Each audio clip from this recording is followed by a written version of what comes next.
Hallelujah hallelujah hallelujah hallelujah बोलो प्रभु यीशु मसीह की जय हालेलुया हालेलुया। आइए हम प्रार्थना करें। आज के दिन के लिए परमेश्वर ने हमें एक बार फिर से आराधना करने के लिए प्रभु ने हमें अवसर दिया। आइए हम सब लोग मिलकर प्रार्थना करें। Hallelujah hallelujah hallelujah. ओ धन्यवाद यीशु, धन्यवाद यीशु। प्रभु जी आपके चरणों में आते हैं परमेश्वर पिता। हालेलुया। प्रभु जी आपसे हम प्रार्थना करते हैं, प्रभु आपसे विनती करते हैं परमेश्वर पिता। आपने परमेश्वर पिता संभाला परमेश्वर पिता, और इससे हम प्रार्थना करते हैं परमेश्वर पिता। आपके इस पवित्र दिन के लिए परमेश्वर याद करते हैं परमेश्वर पिता। आपने हमें परमेश्वर पिता हालेलुया यहाँ तक संभाला परमेश्वर पिता। हालेलुया। ओ प्रभु जी प्रार्थना करते परमेश्वर पिता। अभी परमेश्वर पिता आपके हम आराधना करने जा रहे प्रभु, आपके गीतों को गाने जा रहे परमेश्वर पिता। हालेलुया। प्रभु तुम्हारे सहायता मदद करे से प्रार्थना करते हैं परमेश्वर पिता। हालेलुया। ओ जितने भी लोग परमेश्वर पिता हमारे साथ मिलकर परमेश्वर आराधना और प्रभु जी ओ महिमा करते हैं परमेश्वर पिता, उन सभी को प्रभु आप आशीष करे से प्रार्थना करते हैं प्रभु। हालेलुया। हमारे ईश्वर से प्रार्थना प्रभु यीशु मसीह के नाम से मांगते हैं, आमीन। आइए हम एक गीत गाकर परमेश्वर की महिमा करेंगे।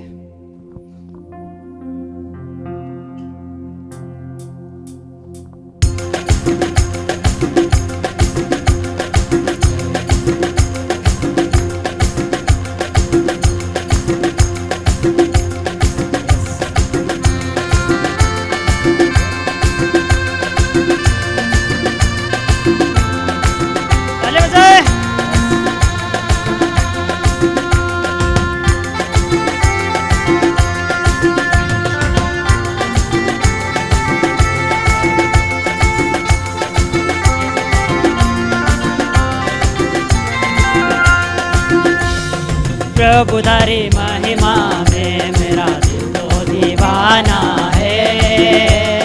प्रभु तारी महिमा में मेरा दिल तो दीवाना है।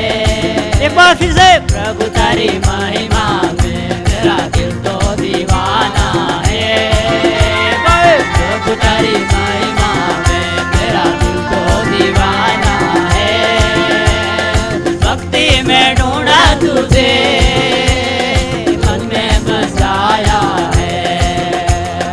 भक्ति में ढूंढा तुझे, मन में बसाया है। प्रभु तारी महिमा में मेरा दिल तो दीवाना है।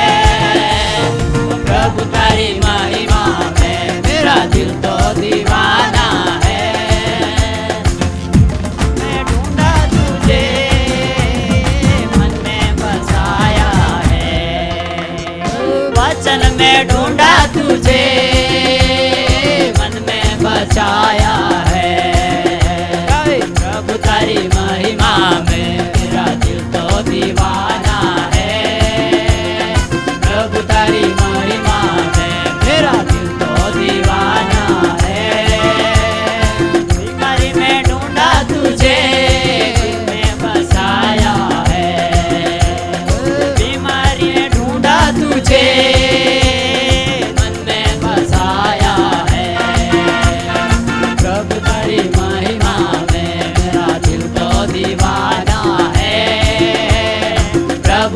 महिमा में मेरा दिल तो दीवाना है। महिमा में मेरा दिल तो दीवाना है। प्रभु तारी महिमा में मेरा दिल तो दीवाना है।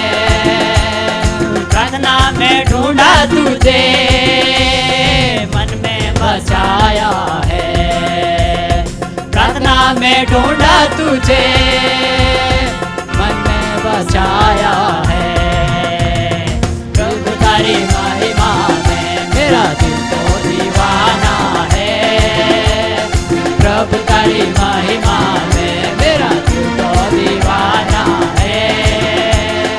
महिमा में ढूंढा तुझे, दिल में बसाया है।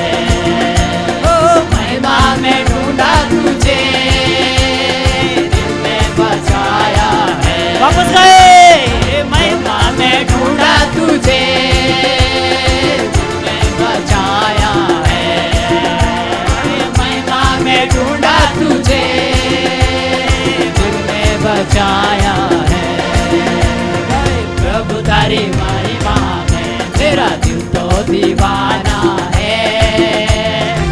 प्रभु तारी महिमा में मेरा दिल तो दीवाना है। प्रभु तारी महिमा में मेरा दिल तो दीवाना है। ओ प्रभु तारी महिमा में मेरा दिल तो दीवाना है। प्रभु तारी महिमा में मेरा दिल तो दीवाना है। कंगाली में ढूंढा तुझे, मन में बचाया है। कंगाली में ढूंढा तुझे, मन में बचाया है। प्रभु तारी महिमा में मेरा दिल तो दीवाना है। प्रभु तारी महिमा में मेरा दिल तो दीवाना है। तारी महिमा में मेरा दिल तो दीवाना है। प्रभु तारी महिमा में मेरा दिल तो दीवाना है। आत्मा में ढूंढा तुझे, मन में बचाया है। आत्मा में ढूंढा तुझे, मन में बचाया है। आत्मा में ढूंढा तुझे, मन में बचाया है। आत्मा में ढूंढा तुझे, मन में बचाया है। प्रभु तारी महिमा में मेरा दिल तो दीवाना है। प्रभु तारी महिमा में मेरा दिल तो दीवाना है।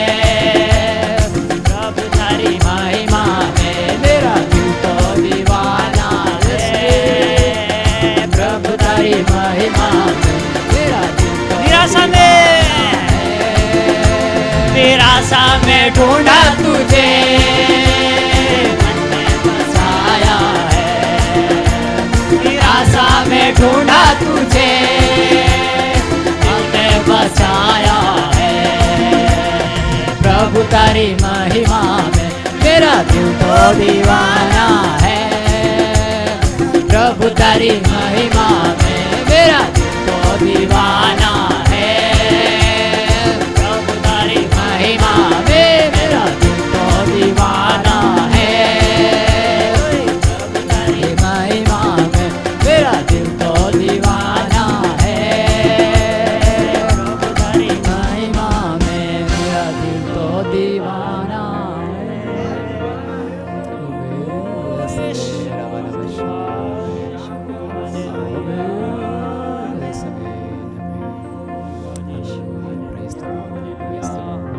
यीशु की महिमा में प्रभु जी, वो हमारा मालिक और हमारा सब कुछ प्रभु के लिए है।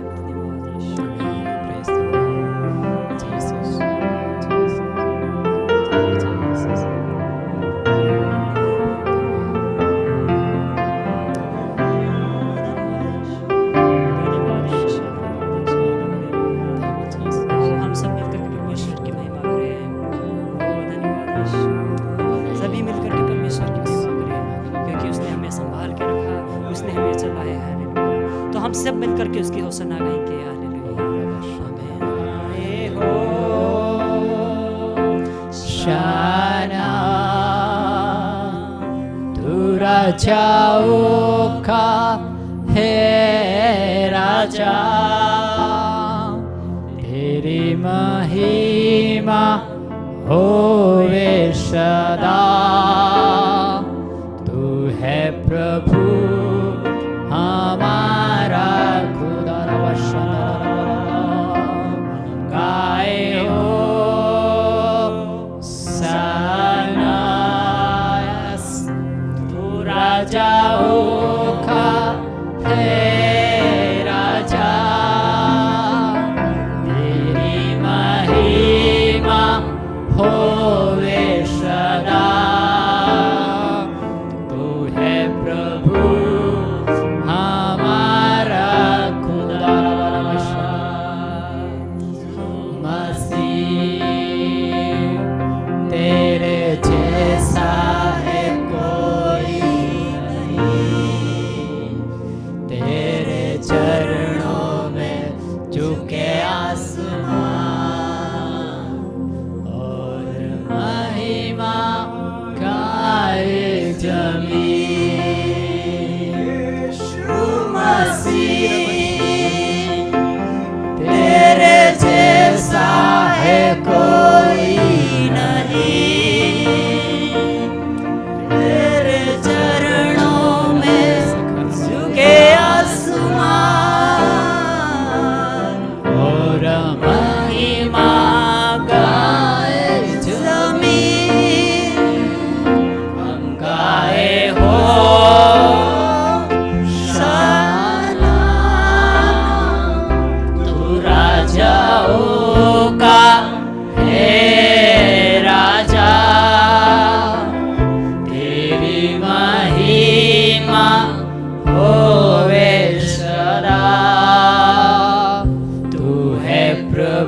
तो ही हमारा खुदा है प्रभु जी। धन्यवाद ओ धन्यवाद यीशु। ओ तूने हमसे इतना प्रेम किया प्रभु जी। हालेलुया। ओ अपने एकलौते बेटे को हमारे लिए कुर्बान कर दिया प्रभु जी। ओ धन्यवाद यीशु। हालेलुया। ओ प्यारे प्रभु जी, ओ आपका प्रेम बहुत बड़ा है प्रभु जी हमारे लिए प्रभु जी। धन्यवाद यीशु, धन्यवाद यीशु। धन्यवाद देते हैं सुंदर समय के लिए प्रभु जी, हमारे बीच में आप उपस्थित रहे इसके लिए धन्यवाद देते प्रभु जी। ओ प्रभु जी हमें चलाया इसलिए धन्यवाद देते प्रभु जी। और प्रभु जी आने वाले समय में प्रभु जी जो भी वचन से हम सुनते हैं प्रभु जी, हमारे लिए एक अच्छा सा वचन दीजिए, इसे आपसे प्रार्थना है प्रभु जी। हमें अच्छे से चलाइए प्रभु जी, और प्रभु जी आपके मार्ग में चलाइए, इसे आपसे प्रार्थना है प्रभु जी। आने वाले समय को आपके हाथों में सौंपते हैं प्रभु जी। सारा आदर मान गौरव इज्जत आपको देते हैं, प्रार्थना प्रभु यीशु मसीह के नाम से मांगते हैं, आमीन। Hallelujah, hallelujah. प्रभु भला है, हालेलुया। यानी जो परमेश्वर भला है, जिसने हमें संभाला, उस परमेश्वर की हम आराधना अभी हमने किया। हम परमेश्वर से और खुशी और आनंद पा रहे थे, क्योंकि परमेश्वर ने हमें एक और रविवार में परमेश्वर ने हमें आराधना करने का अवसर दिया, और परमेश्वर से हम आशीष पा रहे थे। और प्रभु की हम सब लोग ताली बजाकर अपनी भाषा में, हिंदी में, वागड़ी में गीत गा रहे थे। लेकिन अभी ये समय है कि हम परमेश्वर का जो जीवित कलाम है, उस कलाम को हम पढ़ें। तो अगर आपके पास अगर बाइबल है तो आप खोलिए। आज हम पढ़ेंगे भजन संहिता के पुस्तक, उसका 63वां अध्याय, और उसका 1 से लगा आखिरी तक मैं पढ़ूंगा, और आप लोग मेरे पीछे पीछे बोल सकते हैं। आप जहाँ भी हो वहाँ पर आपके स्थानों पर आप खड़े हो जाए। ये प्रभु का वचन है, और प्रभु के वचन को आदर देना हमारी जिम्मेदारी बनती है। तो क्यों न हम अपने स्थान में खड़े हो जाए, हम परमेश्वर का वचन को पढ़े। और मैं परमेश्वर का वचन पढ़ रहा हूँ, आप मेरे पीछे पीछे आप दोहराइए, आप बोल सकते हैं। हालेलुया। हे परमेश्वर, तू मेरा परमेश्वर है, मैं तुझे यत्न से ढूंढूंगा। सूखी और निर्जल ओसार भूमि पर मेरा मन तेरा प्यासा है, मेरा शरीर तेरा अतिभिलाषा है।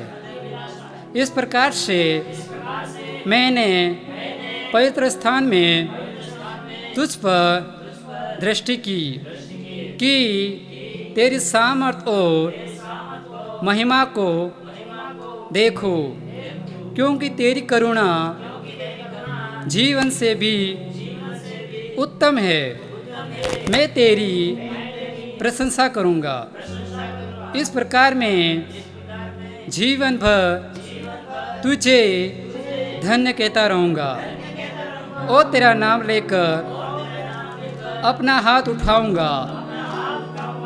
मेरा जीव मानो सर्दी और चिकने भोजन से तृप्त होंगे, और मैं जय जयकार करके तेरी स्तुति करूंगा। जब मेरे बिछौने पर पड़ा तेरा स्मरण करूंगा, तब रात के एक एक पहर में तुझ पर ध्यान करूंगा, क्योंकि तू मेरा सहायक बना है। इसलिए मैं तेरे पंखों की छाया में जय जयकार करूंगा। मेरा मन तेरे पीछे पीछे लगा चलता है, और मुझे तो भी अपने दाहिने हाथ से थाम रखता है। परंतु जो मेरे प्राण के खोजी है, वे पृथ्वी भर के निश्चय स्थानों में जा पड़ेंगे। वे तलवार से मारे जाएंगे और गिद्धड़ों का आहार हो जाएंगे। परंतु राजा परमेश्वर के कारण आनंदित होंगे। जो कोई ईश्वर की शपथ खाए वह बड़ाई करने पाएगा, परंतु झूठ बोलने वाले का मुंह बंद किया जाएगा। Hallelujah, hallelujah.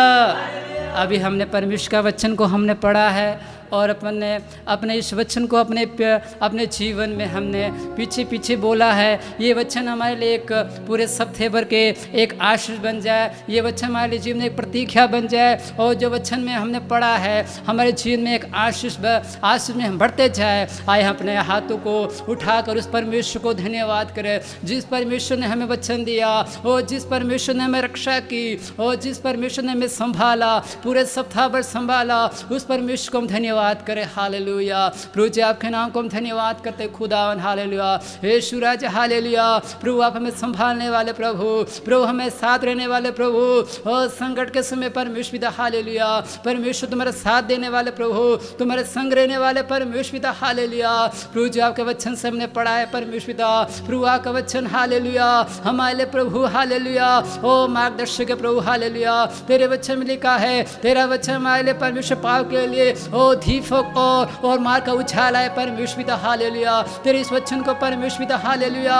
हम पढ़ते हैं परमेश्वर पिता, हमने पढ़ा है परमेश्वर का वचन को परमेश्वर, हम पढ़कर परमेश्वर पिता हमारे जीवन है प्रभु आत्मिक तौर पे परमेश्वर पिता हम परमेश्वर पिता आश्रित हो जाए परमेश्वर पिता। हालेलुया। ओ खुदा यीशु राजा आप हमारी मदद कीजिए, सिम प्रार्थना करते प्रभु। हालेलुया। हालेलुया। ओ पूरे सप्ताह भर परमेश्वर पिता आपके इस वचन के अनुसार हम जीने पाए, आपके इस वचन को परमेश्वर पिता हम खड़े रहने पाए परमेश्वर पिता, आपके वचन के अनुसार परमेश्वर पिता हमारी जिंदगी चलने पाए, सिम प्रार्थना करते प्रभु। आपके वचन में जो हमने पढ़ा प्रभु आपकी सत्यता की ओर, सत्य की ओर परमेश्वर पिता हम आगे बढ़ने पाए, सिम प्रार्थना करते परमेश्वर पिता। हालेलुया। ओ प्रभु जी। हालेलुया। प्रभु जी हमारे जितने भी भाई बहन परमेश्वर पिता आगे वचन को परमेश्वर पिता उनके जीवन में जो बोले परमेश्वर पिता प्रभु उनके जीवन प्रभु। हालेलुया। आप मदद कीजिए, सिम प्रार्थना करते प्रभु ये वचन परमेश्वर पिता उनके जीवन में एक आशीष का ओ कारण बन जाए, सिम प्रार्थना करते प्रभु जी। हालेलुया। यीशु राजा। हालेलुया। ओ प्रभु जी प्रार्थना करते प्रभु आपके दासों के लिए प्रार्थना करते प्रभु, ओ जो वचन हमको सिखाएंगे प्रभु आपके पवित्र कलाम से हमको सिखाएंगे प्रभु। हालेलुया। आगे वचन को सुनने के लिए प्रभु हमारे कानों को परमेश्वर आप खोल दे, सिम प्रार्थना करते हैं हमारे मनों को परमेश्वर आगे वचन को सुनने के लिए परमेश्वर आप खोल दे, सिम प्रार्थना करते प्रभु। ओ जब परमेश्वर आपका दास प्रभु आपके वचन से बोलते प्रभु आपकी आत्मा के द्वारा परमेश्वर पिता उनके मुख से होकर परमेश्वर पिता आप उनको बोलिए परमेश्वर पिता आप उनको इस्तेमाल कीजिए, सिम प्रार्थना करते परमेश्वर पिता हमारे लिए प्रभु आपका वचन प्रभु। हालेलुया। एक आशीष का कारण बन जाए, सिम प्रार्थना करते प्रभु जी। हालेलुया। हम जितने विषय के लिए प्रभु हमने प्रार्थना की परमेश्वर पिता हर एक में परमेश्वर पिता आप आशीष दे, सिम प्रार्थना करते प्रभु। हालेलुया। हमारी छोटी प्रार्थना यीशु मसीह के नाम से मांगते हैं, आमीन। परमेश्वर के नाम की स्तुति हो। आज प्रभु के वचन को लेकर हमारे मध्य में परमेश्वर का अभिषिक्त दास पास्टर प्रसाद इब्राहिम आ रहे हैं। परमेश्वर का साथ बहुत लंबे समय से, काफ़ी लंबे समय से उत्तर भारत में परमेश्वर की सेवा करने वाले परमेश्वर का महान दास हैं, और कई कलीसियाओं में सेवकाई की अगुवाई दिए हुए परमेश्वर का दास हैं, और वर्तमान में महाराष्ट्र के सटारा में परमेश्वर की महान सेवकाई करने वाला प्रसाद सर से हम प्रभु का वचन सुनेंगे, और बड़े प्रार्थना के साथ हम प्रभु की उपस्थिति में बैठे। परमेश्वर जरूर हमसे बातें करेगा और हम आज जरूर आशीष पाएंगे। आइए ताली बजाकर प्रभु के दास का हम स्वागत करें। मुझे सुनने वाला सबों को मैं यीशु मसीह के नाम में मेरा सलाम देता हूँ। सबको जय मसीह की। एक बार आपके सामने ऐसा वचन के साथ आने के लिए प्रभु ने दिया इस सुनहरे अवसर के लिए मैं प्रभु को धन्यवाद देता हूँ। ये मेरा सौभाग्य समझता हूँ। वचन हमारा जीवन को बदलने वाला चीज़ है। वचन के बारे में हम जानते हैं वो पत्थर तोड़ने वाला हथौड़ा जैसा है। कोई भी व्यक्ति को कितना भी कठिन हो, उस व्यक्ति को तोड़ने के लिए वचन के साथ सामर्थ्य है। वचन मार्गदर्शन देते हैं, वचन हमें आगे लेकर जाते हैं, हमें तृप्त कर देते हैं। वचन के बारे में दूध के साथ वो तुलना करके हम पढ़ते हैं, और ठोस भोजन अन्न के बारे में तुलना करते हुए हम पढ़ते हैं। इसलिए हमारे जीवन की ज़रूरतों को समझकर, आत्मा की ज़रूरत को समझकर प्रभु आज हमसे बातें करने के लिए हम इच्छा के साथ, प्रार्थना के साथ प्रभु की उपस्थिति में बैठे। मैं आज आपके सामने दो परिवार को और परिवार के जीवन में जो हुआ कुछ घटनाओं को आपके सामने लाने के लिए मैं चाहता हूँ। पहले हम पढ़ेंगे रूत का किताब पहला अध्याय उसकी 16 आयत। रूत पहला अध्याय 16 आयत। रूत बोली, तू मुझसे यह विनती ना कर कि मुझे त्याग या छोड़कर लौट जा, क्योंकि जिधर तू जाए उधर मैं भी जाऊंगी, जहाँ तू टिके वहाँ मैं भी टिकूंगी। तेरे लोग मेरे लोग होंगे और तेरा परमेश्वर मेरा परमेश्वर होगा। और हम पढ़ेंगे उत्पत्ति की किताब 31 अध्याय उसकी 19 आयत। उत्पत्ति 31 का 19। लाबान अपनी भेड़ों का ऊन कतरने के लिए चला गया था और राहेल अपने पिता के गृह देवताओं को चुरा ले गई। आइए हम प्रार्थना करें। हमारे स्वर्गीय पिता परमेश्वर, हम आपको धन्यवाद करते हैं। आपका पवित्र वचन के लिए मैं आपको धन्यवाद करते हैं।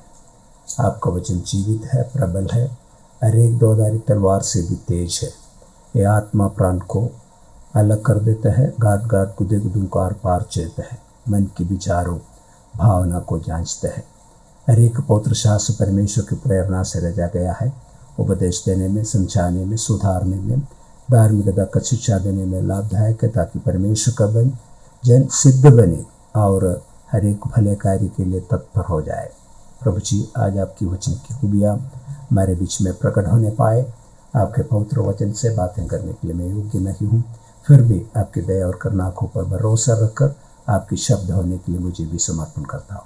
हमसे बातें कर, हर रुकावटों से यीशु के नाम में हम डांटते हैं। प्रभु जी, वचन समझने के लिए हमारा बुद्धि को खोल, उसको लागू करने के लिए आपके अनुग्रह हमारे ऊपर उंडेल दे, यीशु के पवित्र नाम, आमीन। हमने इधर राहेल और रूत के बारे में पढ़ा। राहेल आप जानते हैं याकूब का पत्नी है, याकूब का मामा की लड़की है। वह याकूब अपने भाई एसाव से डर के वह पतनाराम की ओर भाग गया। पतनाराम में जाकर उधर रहकर 20 साल उधर रहा। उसके बीच में वह लाबान की 2 बेटियों को शादी किया, लिया और राहेल को। लेकिन 20 साल याकूब पदनारा में रहा। लेकिन 20 साल रहने के बाद भी जो याकूब के साथ रहा, राहेल याकूब को परमेश्वर को पहचाना नहीं।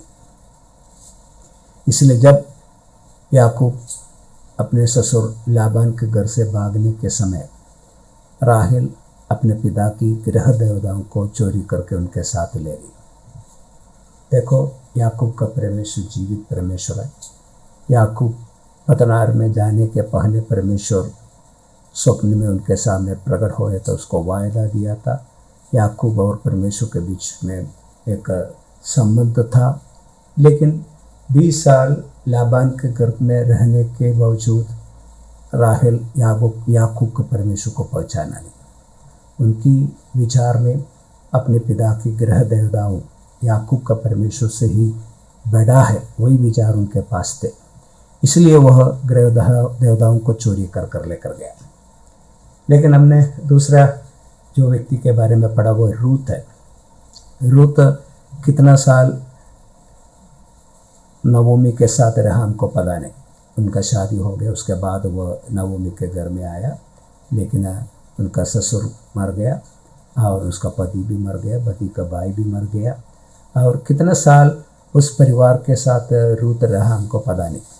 जब रूत मोआब छोड़कर बैतलहम में आया तब रूत का उम्र था 40 साल।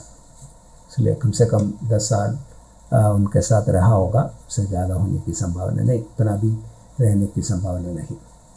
लेकिन रूत को उधर सास जो नवोमी बोल रहा है, देखो मेरा हस्बैंड जो मेरा पति मर गया, बेटे मर गया, अभी तुमको देने के लिए मेरे पास बेटे नहीं है और तुम लोग मेरे साथ रहना अच्छा नहीं। अपने घर में अपनी माता के पास, अपनी देवी देवताओं के पास आप लोग लौट जा और मैं आपको संभालना मुश्किल है, इसलिए आप मुझे छोड़कर जाइए।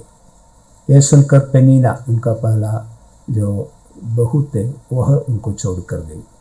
रूत जो नवोमी को बताया वो बात हमने पढ़ा है, वो ऐसा बोल रहा है, तू मुझसे एक विनती ना कर कि मुझे त्यागा या छोड़कर लौट जा, क्योंकि जिधर तू जाए उधर मैं भी जाऊंगी,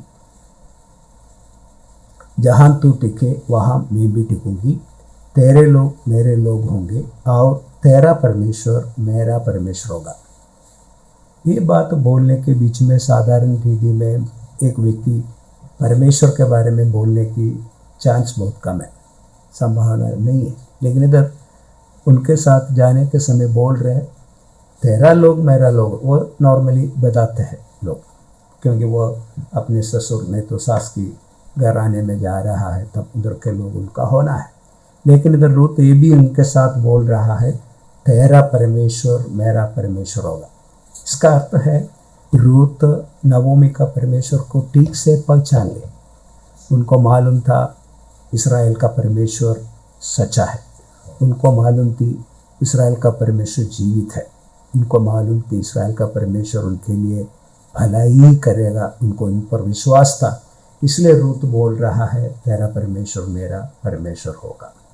देखो हमारे साथ कई लोग रहता होगा, हम जब काम करते कई लोग हमारे साथ रहते हैं, जहाँ जहाँ हम जाते हैं उधर हम कई लोगों के साथ मिलते हैं और हम कई लोगों के साथ वार्तालाप करते हैं। हमारा घर वाला हमारे साथ होगा, रिश्तेदार हमारे साथ होगा, लेकिन हमारे जीवन से उन लोग क्या समझते हैं, हमारा परमेश्वर को उन लोग पहचानते हैं क्या, उनके बीच में हमारा परमेश्वर महान है, हमको ये बता सकते हैं क्या, और उनके सामने प्रकट होने के लिए हम एक कारण बनता है क्या, ये हम हमेशा देखने की बात है। प्रभु चाहते हैं हमारा मसीह जीवन हमें ही सीमित ना हो, हमसे वह दूसरों की ओर बहना है। जो मुझ पर विश्वास करते उसके भीतर से हृदय से जीवन की नदियाँ बहेगी। नदी बहेगा तो उसकी फ़ायदा दूसरों को होता है, कई लोग उसे आशीषित पाते। इसलिए मसीह जीवन की उद्देश्य ही होना है हमसे दूसरे लोग आशीषित होना है।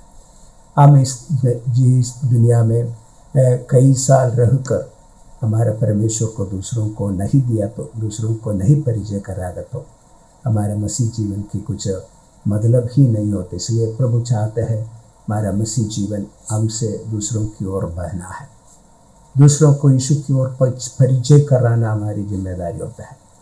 इसलिए यीशु के बारे में दूसरों को बताना हमारी जिम्मेदारी है। कई लोग उसके लिए करने के लिए पीछे हैं। मैं एक विश्वासी हूँ बोलने के लिए कई लोग शर्माते हैं और दूसरों के सामने कुछ बताता भी नहीं। लेकिन यदि हमारे पास इच्छा है तो जरूर प्रभु दूसरों को हमारी ओर लेकर आएंगे। मैंने ऐसे एक कहानी पढ़ा है, मिशन पॉसिबल बोलकर ऑसवर्ल्ड जे स्मिथ लिखा एक किताब है। उधर यूगोस्लोविया में रहने वाली एक बहन थे, वो विश्वासी बन के यीशु के ऊपर विश्वास किया, लेकिन उसको सुसमाचार दूसरों को बताना बहुत उसके लिए बोझ था, कैसे भी सुसमाचार बताना था। लेकिन उस देश में सुसमाचार बताने वालों को अरेस्ट किया जाता था, उनको मार डाला जाता था, क्योंकि वो एक कम्युनिस्ट राज्य था। लेकिन ये बहन को सुसमाचार बोलना ही है, इसलिए वह हमेशा अवसर ढूंढते थे। एक दिन क्या हो गया, वह बाजार में जा रही थी, जाने के समय उसके सामने से एक बुढ़ी माँ उनकी ओर चल के आ रहे थे। उनकी वो जहाँ जब उसकी ऑपोजिट दिशा से चल के आ रही थी। ये बुढ़ी माँ को देखकर, वो एक थोड़ा मोटी थी, अब माँ को देखकर इस बहन ने प्रार्थना की, जवान बहन ने प्रार्थना किया, हे प्रभु वो बुढ़ी माँ मेरे पास आने के समय फिसल कर गिरने दो, मैं उनको उठाऊंगी और उसका घर तक पहुँचाऊँगी, उसके बीच में आपके बारे में उसको बताऊँ। ये प्रार्थना किया। जब बुढ़ी माँ उनके पास आया, वो फिसल गई। जैसे ये प्रार्थना ऐसा ही हुआ, वो गिर गई। तब ये जाकर माँ मैं आप चिंता मत करो, मैं आपको मदद करूँगी बोलकर उसको उठाई और बोला आपका घर कहाँ है, मैं आपको घर तक पहुँच जाएगी। ऐसे उनको पकड़ के वो आगे लेकर जा रही थी। तब ये बुढ़ी माँ उस जवान बहन लड़की को पूछा, बेटी इतना प्यार तुमको कहाँ से मिली है? तब वह बेटी ने बोला, मुझको इतना प्यार यीशु मसीह से मिला है। वह घर पहुंचने तक यीशु के बारे में वो कही। घर पहुंचने के पहले वो बूढ़ी माँ यीशु को स्वीकार की। इच्छा है तो आज भी हमारे लिए काम करने वाला परमेश्वर, यदि आपके पास बोझ है तो वो बोझ के अनुसार प्रभु आपको जरूर इस्तेमाल करने वाला है।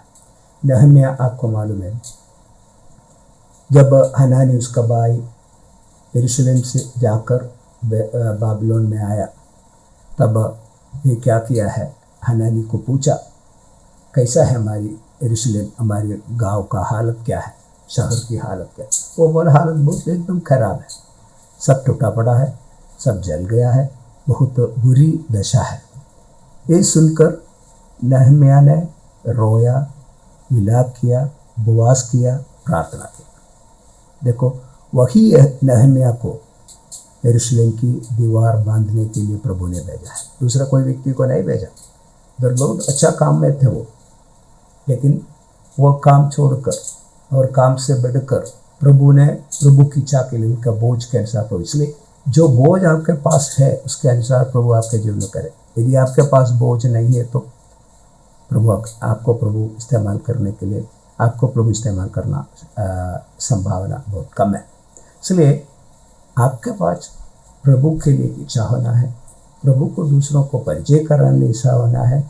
आप जो करते उससे बढ़कर प्रभु उनके जीवन में काम कर सकते हैं। हम जानते हैं नवोमी बूढ़ी थी, वो मर गई, लेकिन रूथ क्या हो गया? रूथ एक जवान औरत थी, 40 साल में बैतलहम में आया, वह बोअज की पत्नी बन गई और उसको एक बेटा हो गया। वह बेटा एक दाऊद की बेटी माँ बन गई। ऐसे वह रूथ यीशु मसीह की पूर्व माताओं में एक बन गई।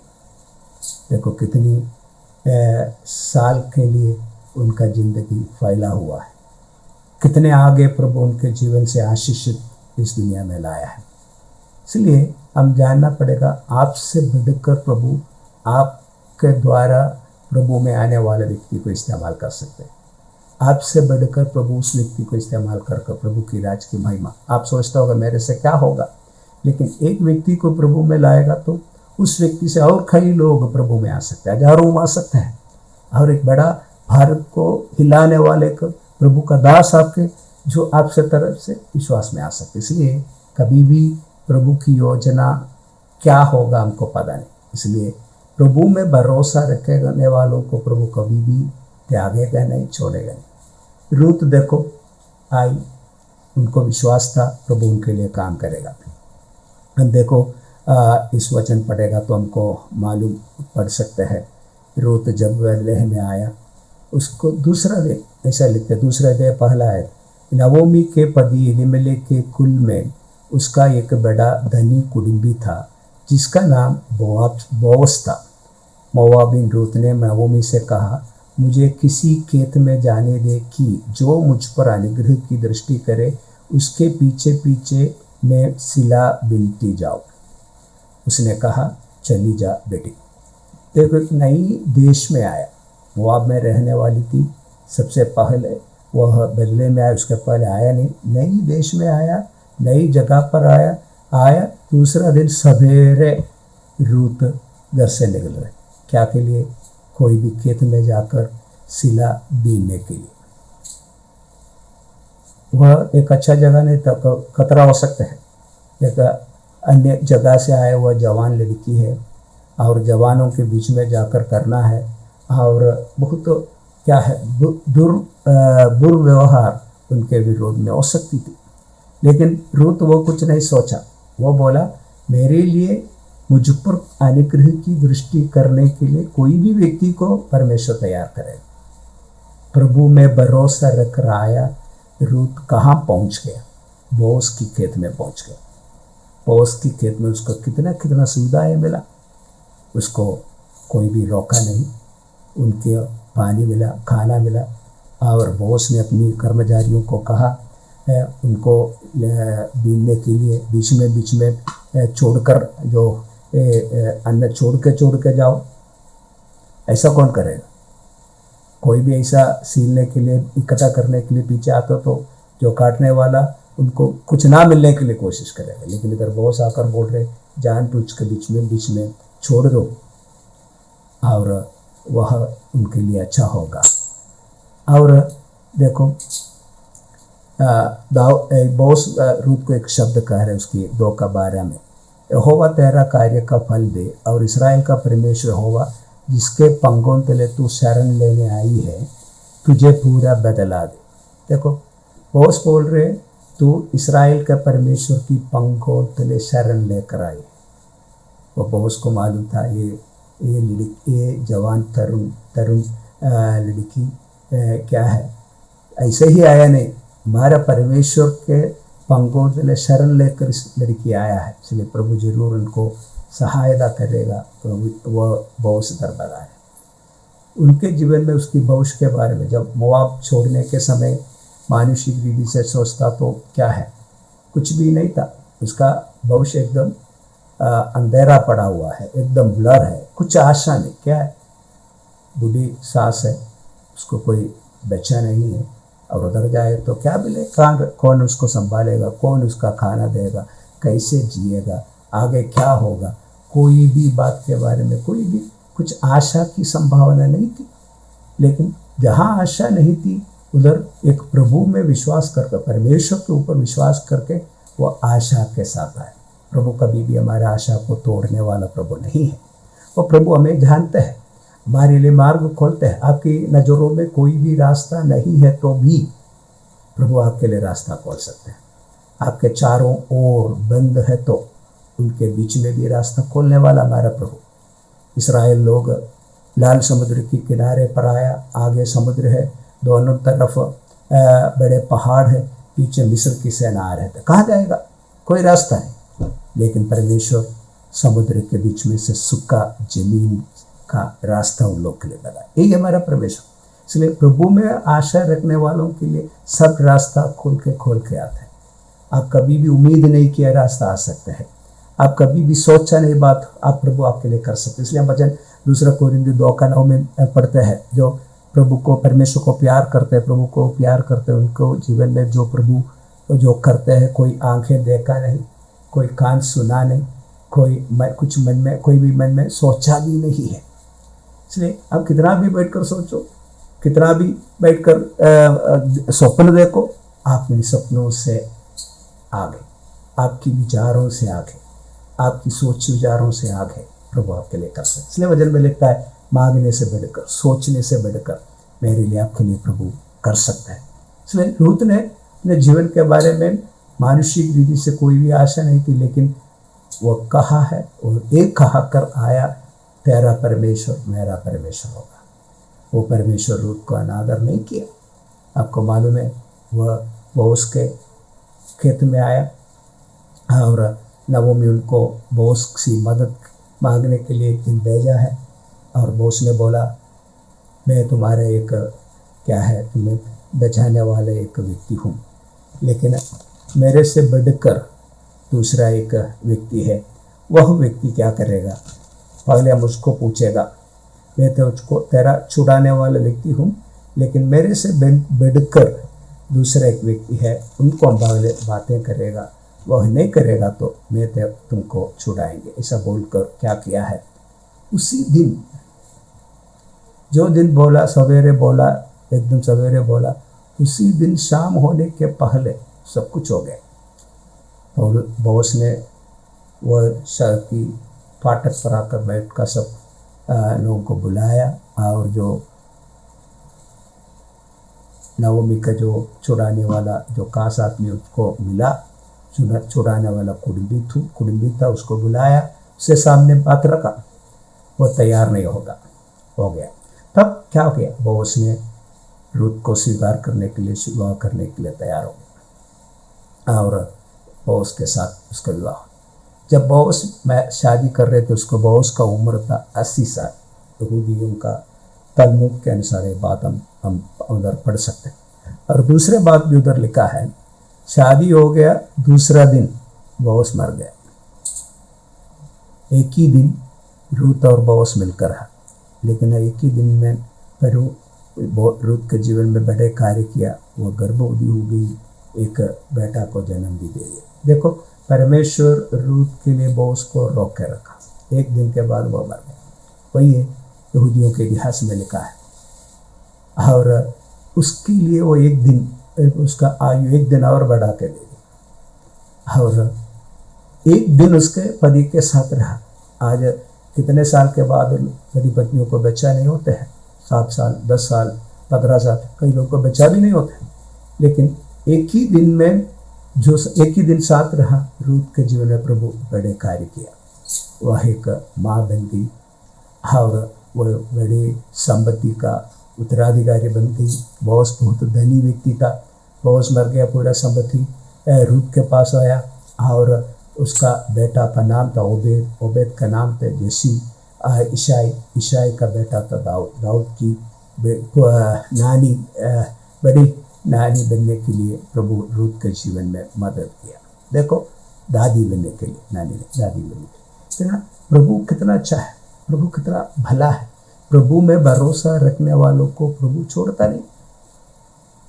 इसलिए आपके जीवन से एक व्यक्ति परमेश्वर को पहचानेगा तो कितने आशीषित हो सकते हैं व्यक्ति, और वो आपके जीवन का कितनी खुशी का बात हो सकती है। लेकिन हम वापस देखो, राहेल के जीवन में क्या हो गया। वो अपनी गृह देवताओं को चोरी कर आया, चोरी करके आया। याकूब राहेल को लिया से बढ़कर प्यार करती थी, लेकिन राहेल को बच्चा नहीं हुआ। बहुत कोशिश की, बहुत अपने बहन के साथ झगड़ा किया, सब कुछ किया। और एक दिन हम जब 30वां अध्याय पढ़ेगा तो एक दिन वो याकूब के पास आकर बोल रहे, मुझे बच्चा दे दो नहीं तो मैं मर जाऊंगी। दाऊद को धमकी दे रहे वो। 30 अध्याय में वो पढ़ते हैं, मुझे भी संतान दे नहीं तो मर जाऊंगी। तब याकूब ने क्या कहा? तब याकूब ने राहेल से क्रोधित होकर कहा, क्या मैं परमेश्वर हूँ? तेरी कोख तो उसी ने बंद कर रखी है। याकूब को पता था बच्चा देने वाला प्रभु है। यदि प्रभु कोख बंद कर रखेगा तो कितना भी कोशिश करो बच्चा नहीं होने वाला। राहेल को ये पता नहीं। राहेल सोचा याकूब सोचेगा तो उनको बच्चा मिल सकते, संतान मिल सकते। इसलिए वो क्या बोल रहे, याकूब के पास आकर बोल रहे, आप मुझे संतान दें नहीं तो मैं मर जाऊंगी। देखो, परमेश्वर के बारे में और परमेश्वर क्या कर सकते और किसको मांगना, ये कुछ राहेल को पता नहीं था।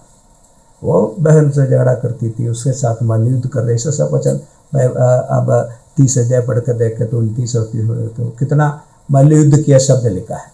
ये सब उधर हो रहे थे, लेकिन जब तक परमेश्वर उनका कोख नहीं खोला तब तक राहेल का जीवन में सौभाग्य नहीं मिला संतान मिलने के लिए। लेकिन परमेश्वर ने उनका प्रार्थना सुना, याकूब का प्रार्थना सुना। और हम उधर में पढ़ते इसहाक अपना पत्नी रबेका के लिए प्रार्थना किया, उसको वो गर्भवती हो गई, संतान को जन्म दिया। ऐसा वजन में पढ़ते इसहाक का प्रार्थना सुनकर 20 साल के बाद रबेका को परमेश्वर संतान को दिया। तो जरूर याकूब राहेल के लिए प्रार्थना किया होगा और परमेश्वर उनका प्रार्थना सुनकर उनको बेटा दे दिया। जब इतना झगड़ा किया, इतना साल से कुटकुटाने वाला, मांगने वाला राहेल, जब एक बेटा को मिला वो क्या बोला, और एक बेटा काफी है।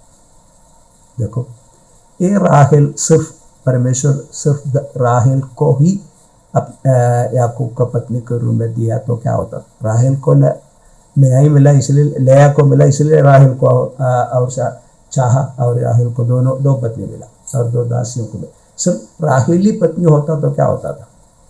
इसराइल में 12 गोत्र होने की संभावना नहीं था। इसलिए परमेश्वर को मालूम था राहेल का आदर, परमेश्वर को मालूम था क्या है एक बड़ा गोत्र का राज्य बनने के लिए क्या है 12 बच्चों की ज़रूरत है।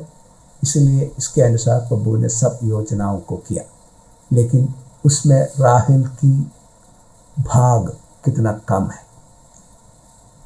रूत के किताब में ऐसा हम पढ़ते हैं, इसराइल का गृह को बनाए हुआ लिया और राहेल बोलकर जो बैतलहम का अगुवे लोग इनको आशीषित करते हैं, रूत और उनका बेटा को आशीषित करते हैं। लेकिन राहेल को इस्राएल का गर्भ बनाने में कितने कम भाग लेने के लिए प्रभु ने अनुमति दे दिया। खाली दूसरा बेटा बेंजामिन को जन्म देने के समय वह रास्ता में ही खत्म हो गए, जो अपना पति का घर तक पहुंचने के लिए उनके जीवन में सौभाग्य नहीं मिला, रास्ता में ही खत्म हो गया। देखो इसका अंत कितना दौर्भाग्य की अंत है। प्रभु हमारे जीवन में प्रभु के ऊपर भरोसा रखकर हम जाएगा तो प्रभु हमारे जीवन में कभी भी दौर्भाग्य नहीं, सौभाग्य लाने वाला परमेश्वर, हमें लज्जित करने वाला प्रभु नहीं है। वचन में पढ़ते हो, जो उसकी ओर देखा उसका मुंह काला नहीं होगा और लज्जित नहीं होगा, वो प्रकाश पाया। वही हमारे परमेश्वर हमें प्रकाश देने वाला, हमारा जो हमारी जो सुरों को ऊंचा करने वाला। तीसरा भजन में हम वही पढ़ते हैं, सुर को ऊंचा करने वाला वही प्रभु आज भी जीवित है। इसलिए हमारे जीवन में हमारे जिम्मेदारी होते हैं हम प्रभु को पहचानें और हमारा परमेश्वर को दूसरों को पहचानें। ऐसा ही हम एक प्रभु का इच्छा पूरा करना है, परमेश्वर का राज को बढ़ाने में हम सहभागी होना है। इसलिए आप कुछ काम नहीं करता होगा, आपको प्रचार करने के लिए नहीं होगा, आपको कोई भी सामर्थ्य नहीं होगा, कोई बातों में निपुण ना होगा, फिर भी प्रभु को आपको इस्तेमाल कर सकते हैं, फिर भी आपके जीवन पर प्रभु को आप कर सकते हैं, आपके जीवन से और कई लोग आशीषित पा सकते हैं। इसलिए हम पहचाने याकूब अपना परमेश्वर को राहेल को परिचय नहीं कराया, नहीं तो याकूब के जीवन से याकूब का परमेश्वर को राहेल पहचाना नहीं, लेकिन नवोमी के जीवन से रूत ने नवोमी को परमेश्वर को पहचाना। मैं आपके सामने एक चुनौती रखना चाहता है, आपका परमेश्वर को आप दूसरों को परिचय कराने वाला है। आपके जीवन में जीवन को देखने वाला आपका परमेश्वर को देखते हैं, आपको साथ रहने वाला आपको परमेश्वर के बारे में जानते हैं। आप आज ये बातों के बारे में थोड़ा मनन करें। हमारा प्रभु जीवित है, हमारा प्रभु महान है, हमारा प्रभु जो नहीं कर सकते कोई बात नहीं, वो किसको भी दिया हुआ नहीं दिया हुआ आशीष उनके भंडार में है, किसको भी नहीं दिया हुआ आशीष उनके पास और आशीष है, उनके पास और सेवकाई है, उनके पास और रास्ता है। लेकिन आप उस बातों के ऊपर क्या ध्यान देते हैं? क्या आपके जीवन में ऐसा कोई उम्मीद है क्या? आपका परमेश्वर को दूसरों को परिचय कराते हैं क्या? आपके जीवन दूसरों के लिए पढ़ने वाला एक चिट्ठी बनते है क्या? आपका जीवन को पढ़ने वाला, आपका जीवन की किताब को पढ़ने वाला आपका परमेश्वर को पहचानते हैं क्या? आज ये बात आपके सामने चुनौती के रूप में मैं रखना चाहता है। हमारे जीवन से राहेल नहीं, हमारे जीवन से रूतों को उत्पन्न करने के लिए हमारे जीवन में प्रभु मदद करे।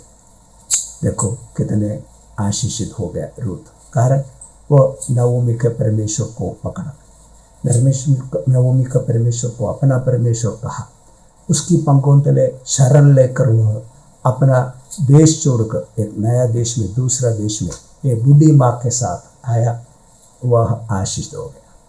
इसलिए आपका जीवन दूसरों को आपका परमेश्वर को सिखाने वाला जीवन होने पाए, आपका परमेश्वर को लोग आपसे पढ़ने पाए, देखने पाए, आपका परमेश्वर को लोग स्वीकार करने पाए, तब आपका जीवन और उनका जीवन भी आशीषित होगा। इसलिए हमारे जीवन में से हम इस दुनिया से जाने से पहले कोई कुछ न कुछ लोग, प्रभु जी कम से कम आपको कह सकते 10 लोग, 2 लोग, 1 लोग, आपका विश्वास कर सकते 20 लोग, 25 लोग, 50 लोग, 100 लोग, प्रभु मैं इस दुनिया से जाने से पहले कम से कम इतने लोगों को आपके लिए जीतना मैं चाहता हूँ, आपके बारे में परिचय कराने के लिए मैं चाहता हूँ।